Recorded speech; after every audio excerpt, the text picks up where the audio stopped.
We're doing a session today on using Talis Aspire reading lists and Lean Library kind of like together in concert. There's been a lot of discussion about the products kind of like on a separate basis, but as an institution that has both, we thought it was quite interesting to take a bit more of a dive into how they can kind of like work together and like assist your workflows. Though this is very much going to be from kind of like a library and academic perspective rather than from a student one. Though Ali, I think, will be touching a bit more on the student side of things. Just to give a quick introduction as to who we are. So I'm Robin Farndon. I'm the Reading Lists Administrator for the University of East Anglia. And Ali and I are just going to do a little bit of a description as to what our job roles actually entail, because as with many like sort of job titles, they don't really explain much about what we do. So as the Reading Lists Administrator, I'm responsible for kind of like the day-to-day administration of our Talis reading list system.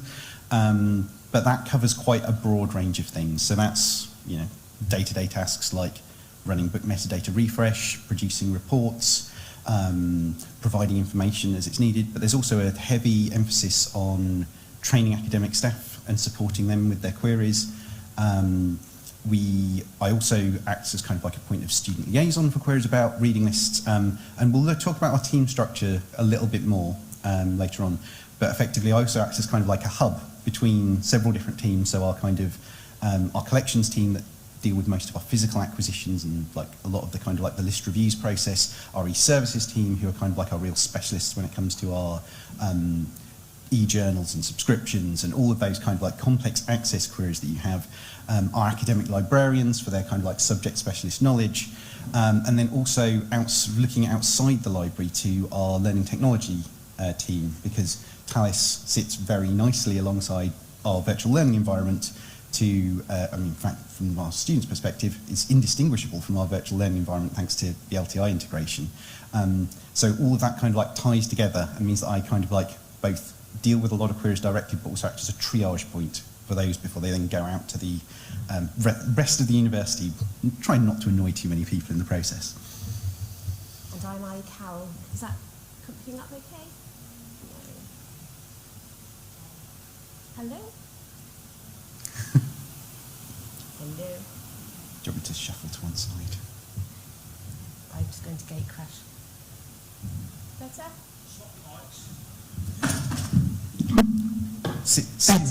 Seamless. There we go.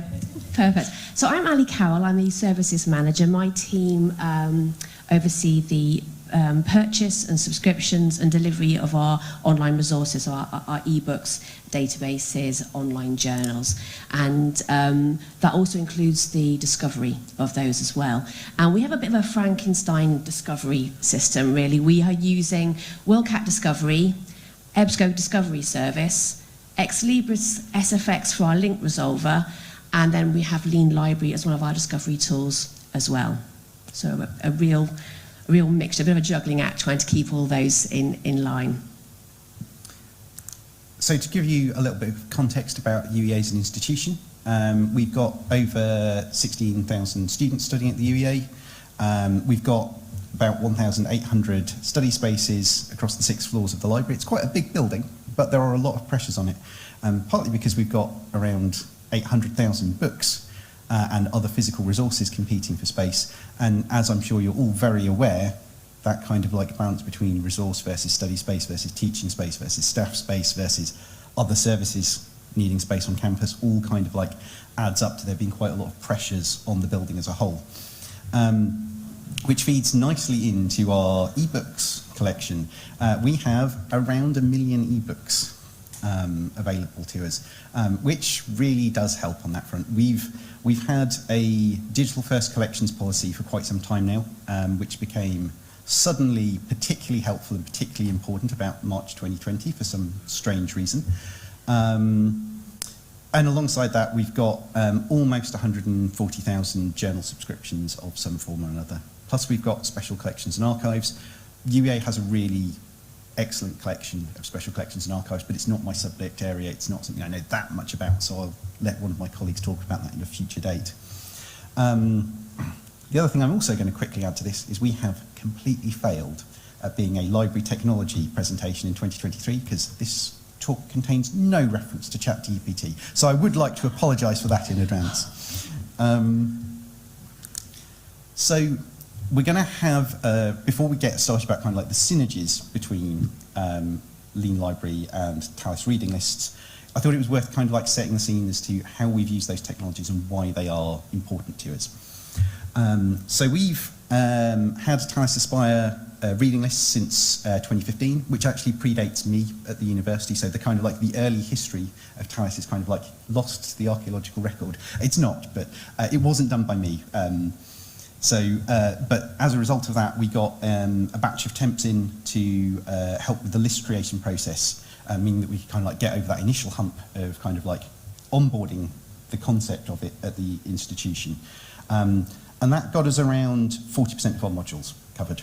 So this was very much an exercise where we were like, send us your reading list, we'll get it onto the system for you, then you're probably going to need to maintain it from there. List creation being done by the library just was not a sustainable thing for us in the long term. As other institutions have mentioned, we're quite a lean library team. But that meant that the academic-led model for list creation became a very important thing for us. But we realised that you can't just ask academics to do something out of nowhere and not provide any support for that. So we implemented some online training materials. We've actually got our own kind of like mini site that is kind of like UEA specifically tailored resources to help kind of like people self-service their Talis reading list needs. And that's a combination of kind of like online help sheets and YouTube videos. If anyone's interested in those, I'm afraid they are kind of like part of our intranet, but if you want that content, I can stick it in a Word document and send it to you and send you our like playlist of YouTube videos. It's very UEA specific, but might be helpful as inspiration. The training session side of stuff is also a big deal for us in terms of supporting academics, and some of that is kind of like a new academic will start and we'll send them an email being like, would you like a training session? Some of it is kind of like that annual process of people coming back to their reading list and being like, not used this in 9 months, no idea how any of this works anymore, and you're having to do that little refresher session for them. And some of it was girls getting very pushy, to the extent that there was a point where we got a temporary member of staff in to help me with training sessions, and we were going into academics' calendars and booking in half-hour training slots that they then had to reject for us not to show up and start trying to train them. This may not necessarily work for you, but did really work for us, kind of to my surprise. This actually really got a lot of surprisingly positive feedback, kind of like that act of kind of like reaching out, pushing something to the academics rather than expecting them to reach back out to us really helped. What that's resulted in is us fluctuating somewhere between kind of like 85 to 90% uptake for the system across the university. End of like the 20/21 academic year was a real high point for us as we hit 90% because suddenly, again, that emphasis on online teaching really helped emphasise the need for it to our academic staff. And terrible as it sounds, COVID actually proved to be a real access point for us to reach our academic staff, partly because they saw the need for those online training, those online learning resources, and partly because everyone was suddenly on Teams. And that means you're not trying to knock on someone's office door, you're not trying to do a phone call to them, you're not sending them an email that they might ignore. You are able to be like, can we do a quick Teams call about this? And then they can screen share with you and you can help them get the browser extension set up or whatever else it might be. And it lets you have that very kind of like direct communication that can be done at a time convenient for them, in an environment that's convenient for them. And particularly from the perspective of a lot of our academics, they seem much more willing to engage with training and admit their kind of like, I don't know this aspects of something, if they are doing it just to you rather than in a group training environment. Our group training environments work, I'm not going to say they don't work, but they work very differently, and you tend to get people being much less open and willing to admit their ignorance. In terms of our, without wanting to belabor this too much, I think it's just worth quickly talking about our structure. We've got me as the reading list administrator, kind of like acting as that kind of like day-to-day administration, that hub point. Then we've got our lists being reviewed by the collections part of our digital library and content team, which is kind of like a larger team that has our collections team and the services team, both within it. And that's where our digital first collections policy really kind of like comes into its own. Having those two teams mean that they can work in concert, we can get those physical resources we need, but we can make sure that we are emphasising the availability of those e-resources as well.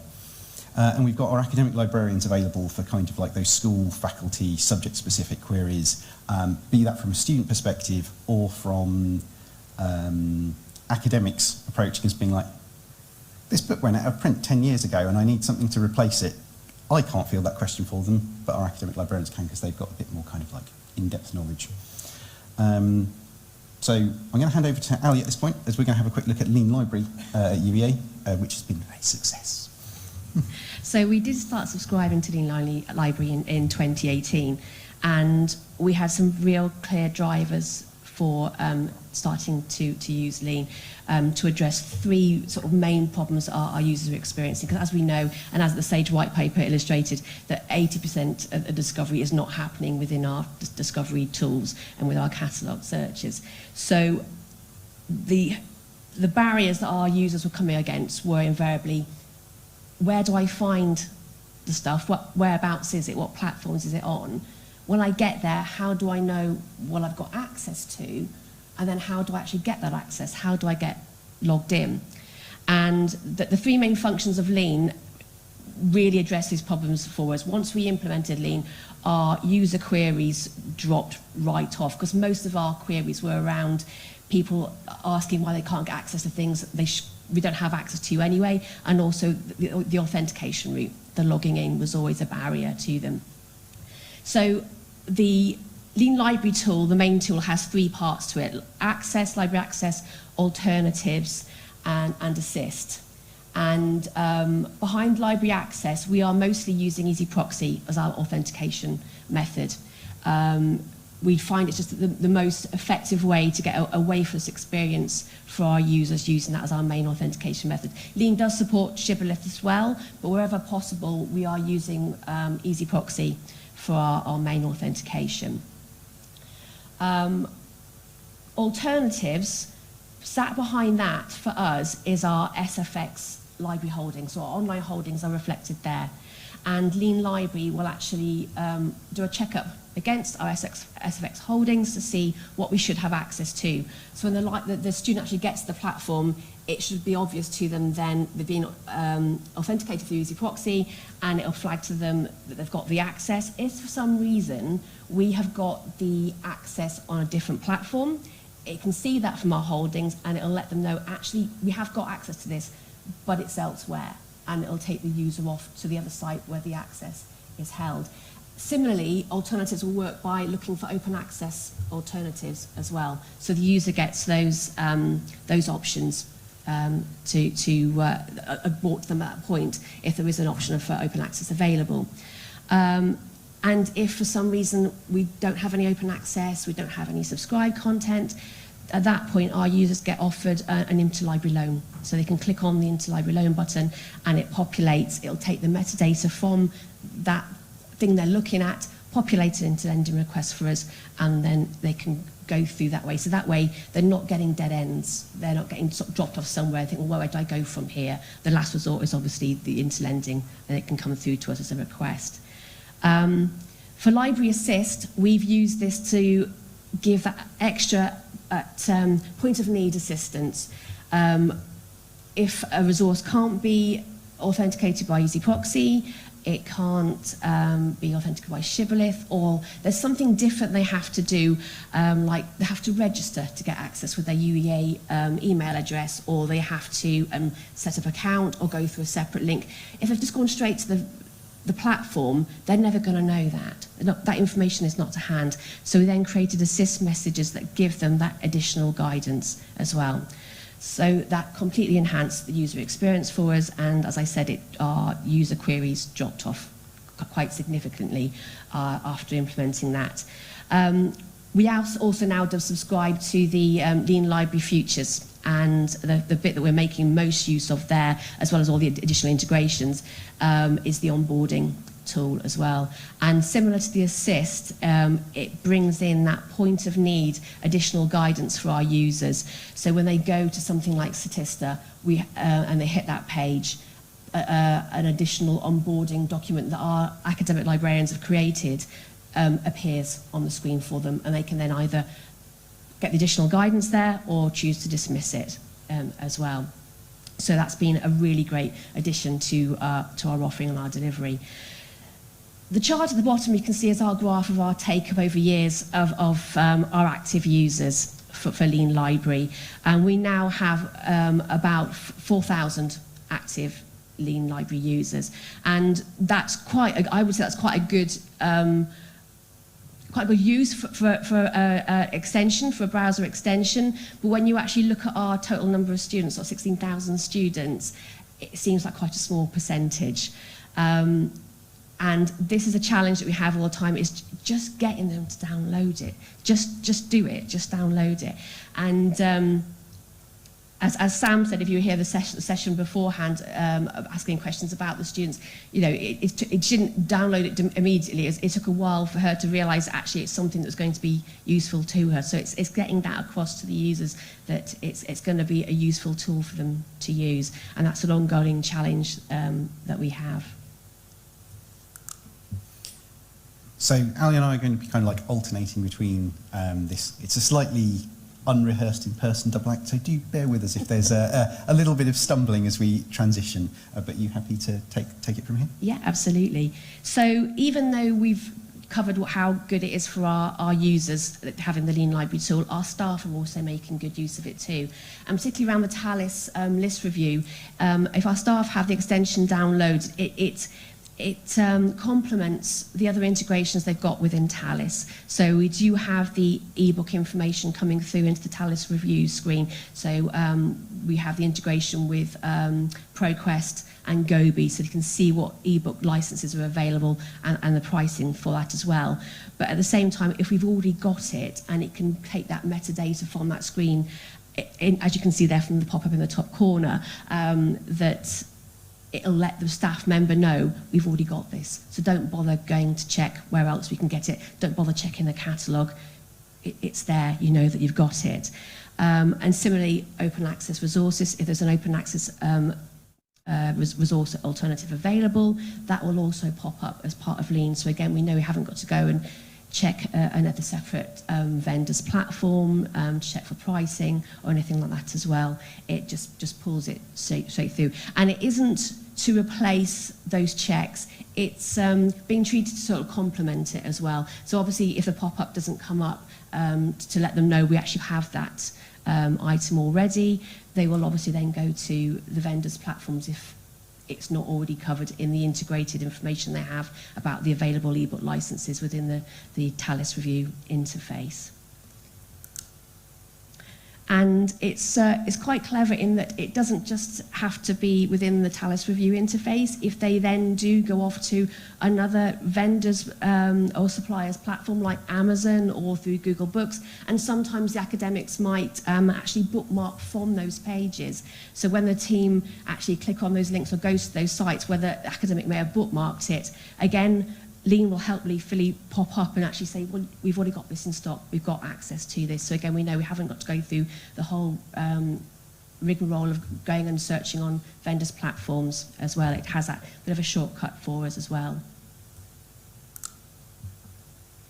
And the beauty of it as well is creating these wafeless experiences as well for our users. Because we do have Easy Proxy as our main authentication method, that little Easy Proxy prefix is being injected automatically as well with the Lean tool. So when our library staff do go through to the site, they can actually copy that link and add it to the bookmark, and that's creating a wafeless experience for our users just by having our little Easy Proxy identifier within the link. So when the user actually goes through those links that we've bookmarked within the Talis list, they're already going to have that UEA identified. They haven't got to go through the whole find the login route, choose your institution, then log in through institution as well. It's already doing that for them. So it's creating a nice experience for the user as well. So that's looking at it from the perspective of our reviews team or our collections team doing the list reviews, but it's also, apologies about the screenshots. I'm glad the screen's as big as it is because there's a lot that we were trying to fit in and it all ends up being a bit condensed. But this isn't just a case of looking at it in terms of what it can do for the library, but what it can also do for our academic staff as part of their list creation process. And as part of this, what Ali was touching on with the waveless links, in an ideal world, you would like your academics to all be kind of like experts on using Talis and really trained on how our discovery tools work and always go through the library's discovery tools to make sure that they're getting access to things from the right place. That's not the reality. That's not what happens. So us being able to add those waveless links really easily is nice, but also it means that academics, it's not just students you're talking about starting from Google, academic staff start from Google, academic staff start from Amazon or wherever else. And if they've got Lean Library installed, that means they can go through to a resource and be like, oh, we've got this is great. We don't need to buy a new copy, we don't need to pay for this. And it means that even though they're starting outside the library's discovery solutions, it's still effectively folding them back into our ecosystem.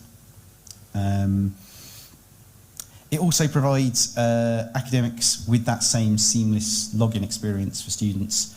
In a very similar way to students, there's a wide range of kind of like levels of expertise, level of understanding about our e-resources.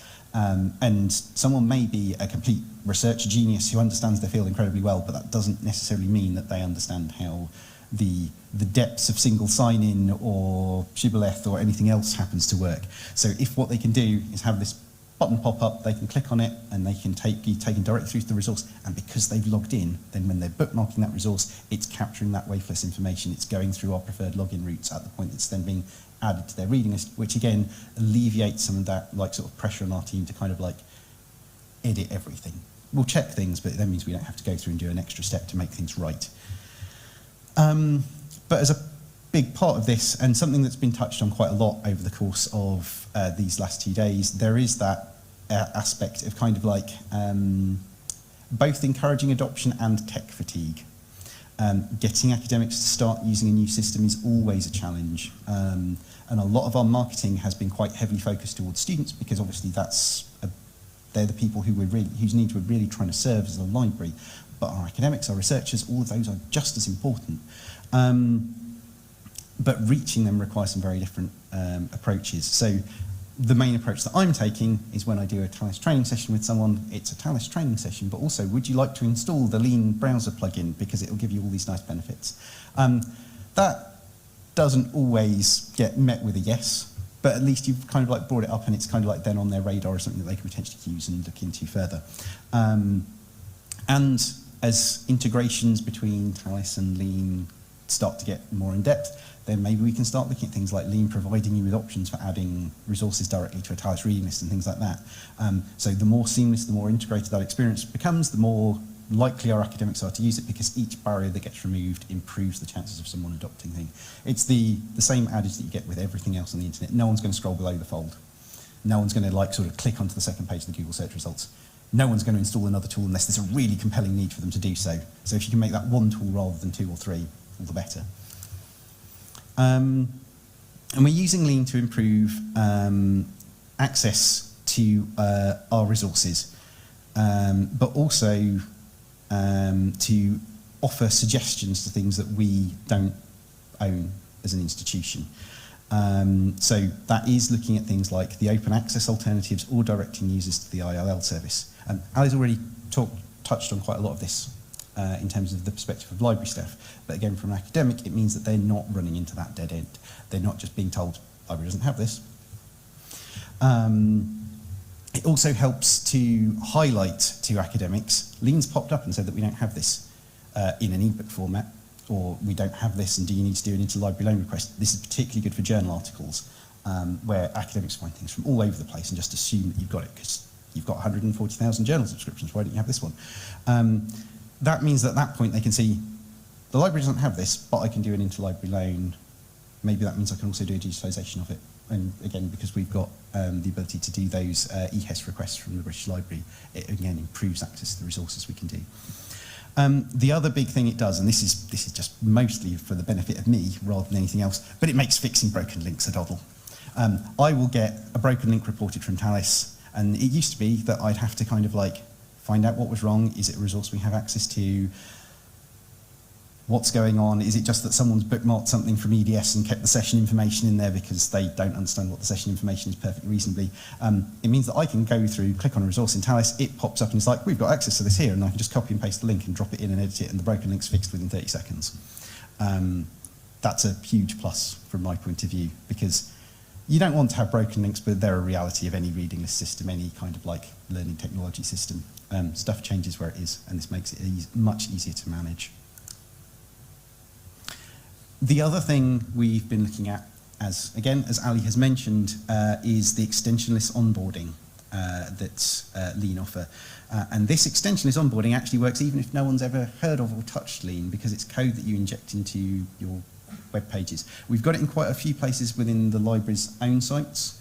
So we've got it to kind of like provide help and support around various different resources. Our LibGuides have got some material on that front as well. Matthew Hawkes, who's a member of our academic librarian team, has been doing a lot of work with Lean around creating some really nice, really helpful, really engaging guides for students. But what I'm specifically looking at in this instance is using that same extensionless technology within our Talis instance. This isn't fully live for us as yet. We are making a distinct nuisance of ourselves to Talis, who are being tremendously wonderful and supportive around this, as indeed are the folks at Lean. But effectively what we're looking at having is, if you've got a list editor role on the Talis system and login, this little pop-up will appear.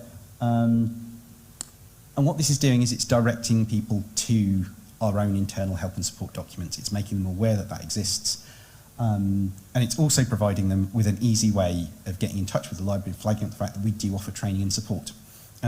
They can dismiss that message, close it, make sure it doesn't appear again, and at that point what we get is, I'm blanking on what the actual official term for it is, but this nice little kind of sidebar that kind of like pops up that directs, that you can just click on the little UEA library logo, it will then pop out and you can go through to our support materials for Talis. But this is a context sensitive thing, so it will appear in other places in our kind of like LibGuides and our library site, and it will provide useful additional information for that site.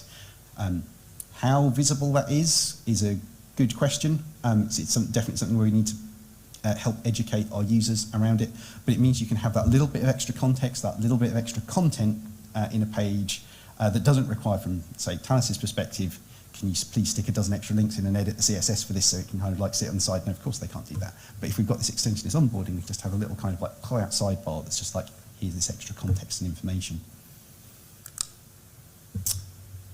And then future developments. We're aware that what we've covered here is kind of like very much not what I'd even describe as kind of like full integration between Lean and Talis services. It's us having access to both and seeing those kind of like opportunities where we can use them to kind of like ease the workflows, take a bit of the pressure off our staff, make a resource more visible, things like that. None of this is like fundamentally groundbreaking or world-changing, but it streamlines workflows, it saves a bit of time for people, it takes a little bit of pain out, it avoids those dead ends. The future developments are looking at some more direct integrations, and I'm going to cautiously look over at the Sage team over there. So if I'm saying anything that's wildly promising stuff that's not on the actual time, please gesture and gesticulate. But I think this is all kind of like stuff that they've discussed. One of the things we're really excited about is the expansion of the add resource functionality in Talis reading lists to cover integration with in-house discovery tools. This is perhaps the most frequently requested thing from our academics, because they see add resource and they're like, great, why can't I search for everything? Why is this just books? This, like, it's great, I like it. It means I can do it from within like the reading list environment without having to go anywhere else to find my resources. I can do it from within my reading list embedded in the virtual learning environment, so it's kind of like 2 layers of integration down. But all I can find is books. This will mean that they can see everything we've got. It's that kind of like that one-stop shop approach. Stick a search in here, it will bring back the library's resources for you, and it's as simple as click add resource, search for a thing, add it to your reading list, job done. As I say, the amount of, our academics don't even know that this is on the horizon of something that might happen, but the amount of times that this precise scenario has been brought up to me is well into kind of like sort of double figures just over kind of like the last 12 months. And the other one that I'm personally quite excited about is the more direct integration of open access resources as part of the bookmarking process. You found something online, you think this looks interesting, you go to bookmark it, and then that bookmarking screen will be like, this is available as an open access resource. Do you want to add that instead as a link? It helps cover gaps in our collection. It makes a wider range of materials easily available for teaching. It, again, minimises the amount of effort that our academics have to put into things. And I don't want to make it sound like our academics don't want to engage or our academics are a bit lazy or anything like that. It's not that. They are immensely time pressured. And again, every step you can take out of that kind of like process to mean that they actually do the thing that you want them to do is good, because it means they don't have to worry about stuff as much. They don't get as frustrated, and we get better quality reading lists as a result of it.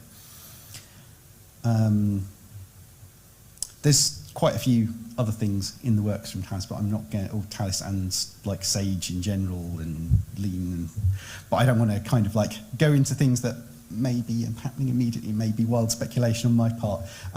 But effectively what I'm saying, these integrations really are offering a lot of added value to us as an institution, and they're things that we're very keen to implement, and yeah, we're gonna be early adopters on a lot of this sort of stuff.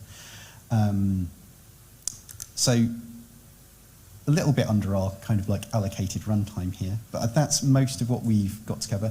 If anyone's got any questions, please do ask. We have an exciting microphone cube that I'm very thrilled by the existence of. And if not, then you have an extra few minutes. Ooh.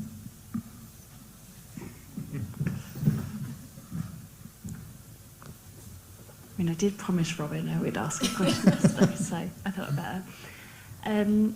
First of all, the review integration is definitely really interesting. Obviously, the next thing I'm going to say to the Sage guys is, instead of it saying the ebook is available somewhere else, it's going the ebook is available somewhere else, update the bookmark is obviously, I'm hoping, is your next step. But do you, in terms of the Lean Library stuff and talking to students and academics about it, do you ever get any feedback about sort of pop-up fatigue and it being in the way or irritating or anything like that?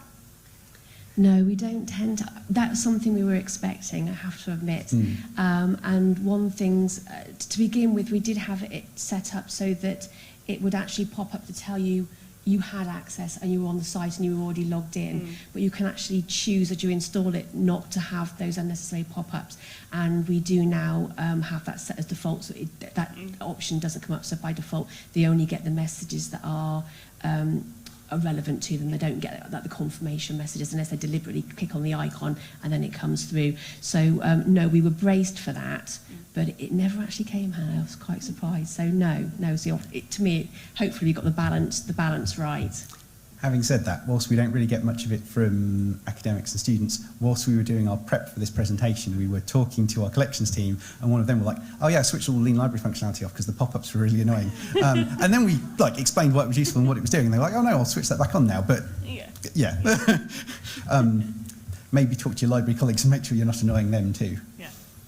And you can obviously within Lean Library exclude it from appearing on certain sites as well, and also likewise not trying to proxy certain sites. Obviously we have to we exclude certain sites, like a part of our sort of library management workflow sites where it does become intrusive, where it is coming up too much, or it's trying to be very helpful and proxy something you don't want it to proxy as well. So you have quite a bit of control. So just about that, so we in Lean Library we are going to release a new extension, we redo the extension, hopefully early May, and we also address that. So we're trying to be less in your face, all the pop-ups. All the functions are there, users can see it sideways, but does not break the flow of the user. So we yeah, fingers crossed in a couple of weeks, 2 or 3 weeks, Alex. Yeah, we should be able to release that, and it's improving the user experience, the UI, and really pay attention to that to not block the user flow. Sorry, Tuma. Thank you. Any more questions, folks? Ooh. Hello. You talked about how you promote to staff. How do you manage to promote to students? Is that Is that your responsibility, or do you leave it to the academics? Is this on the lean front? On the, yeah, sorry. Yeah, the method we have found most effective is literally to shove a leaflet in their face. At the start of term in October, we used to do like a few sessions over our lunchtime, which was our peak sort of traffic time within the library, and we'd just hand out leaflets saying this will really help you get access to our online resources, and in a lot of cases with them on hand to actually be with them there to download it, and you'd suddenly see a massive spike then as if people then just logged on, and our take-up would really increase. And talking to Ger from the University in Amsterdam, who was on earlier, they've got 10,000 active users, and probably more now. And I have been asked him, how do you do it? What do you do? And when I've spoken to him, he's doing nothing different to what we've been doing or what we've tried. But for some reason, we just can't get that level. And I think now that it has been embedded within our getting started and introductions to the library sort of handout. So when they get their leaflet, it says how to log on to your Eduroam, how to get your campus card. Download Lean Library is in our top tips now as well. So we're hoping as the years goes on that our new intake, that they'll start to gradually get embedded more and more. The academic librarians do also promote it as part of their introductory sessions. And as Robin said, our colleague Matthew, who's the subject librarian for the health sciences and medicine, he actually pretty much forces them to download it on their laptops while they're in the training session as well, just to make sure they've actually done it and had a look and see how well it works. We're not saying lock the doors and don't let them out. Oh yes, they've installed it, but we're also not saying that. No threat of bodily harm or anything, you know. But yeah, I mean, likewise, social media promotion. But I think the most effective thing has been those handouts for getting started at the start of the year, and those occasional sort of flyer drops has been most useful. Thank you. And just to say as well, Lean Library do have a whole sort of support for marketing materials as well that you can. I think adapt a lot of them, Adam. Yeah. Ready, so you can actually customise them yourself as well. So we have taken advantage of that suite of tools that's been available there.